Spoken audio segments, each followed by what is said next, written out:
हामी चाहिँ यहाँ चाहिँ यो जर्मनी गुम्बामा चाहिँ आएको छौँ है। एकदम राम्रो छ, सफा शुद्ध, एकदम शान्ति, मनलाई आनन्द दिने खालको ठाउँ रहेछ।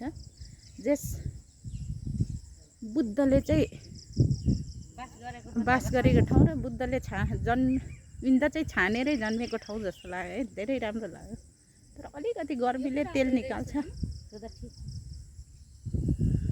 धेरै राम्रो छ, मनलाई एकदम शान्ति आनन्द मिल्ने ठाउँ।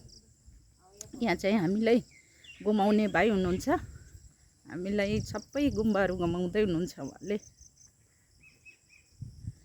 हाम्रो टिम चाहिँ 4 जना छौँ, हामीले 4-5 वटा गुम्बा घुमिसक्यौँ।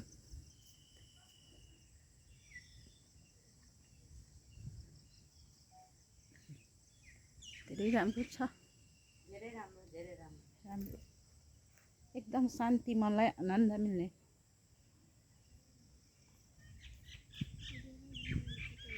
यो ठाउँमा आएपछि रोग कष्ट हरणम के अरे दुःख सुख पीडा सिडा सबै भुलिने ठाउँ हो। पेँडा त खानु मन परेको थियो, पेँडा त नभुलौँ न। टिकटक नबनाउनु भाइ,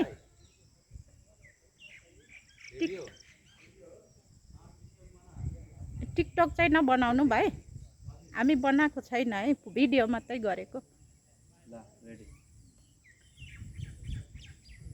यो चाहिँ राम जस्तै छ त, बुद्धको राम जस्तै छ त। यो चाहिँ राम नै होला, उता घोडा पनि रामको छोराहरू होला, लबकुशहरू।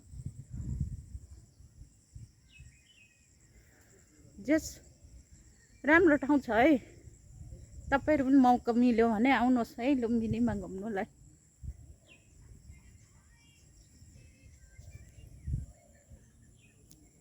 धेरै राम्रो ठाउँ लाग्यो, धेरै राम्रो। जस बुद्ध जन्मेको ठाउँ, एकदम शुद्ध सफा, मनलाई आनन्द मिल्ने रहेछ। तपाईँहरू पनि भ्याउनुहुन्छ भने एकचोटि चाहिँ आउनुहोस् है। यो चाहिँ मैले पनि ठ्याक्कै जानिनँ, यो राम लक्ष्मण जस्तै लाग्यो कि के हो यो। बैकग्राउंड यार यहाँ पे सब अच्छा है यार, फोटोग्राफी इधर बहुत अच्छी जगह है आंटी जी, सुंदर जगह है। ए मनलाई शान्ति मिल्ने होइन, आनन्द, मन की शांति। हजुर हजुर। कहाँदेखि आउनुभयो भाइहरू, कहाँदेखि आउनुभयो, कहाँ से आए? यूपी से आजमगढ़, ए ये उत्तर प्रदेश, उत्तर इंडिया। ए इंडिया, इंडिया। हामी नेपाल, काठमाडौँ। काठमांडू से। काठमाडौँ से। काठमांडू जाने के लिए रास्ता कौन सा? यही सेम वो हाईवे? सेम त्यही हो। अभी हम लोग काठमांडू जा रहे हैं पशुपतिनाथ। ए सेम यही जान्छ, गाडी जान्छ नि, त्यही गाडीले लगिहाल्छ। हजुर काठमाडौँ त्यही पशुपति स्वयम्भू लगिहाल्छ।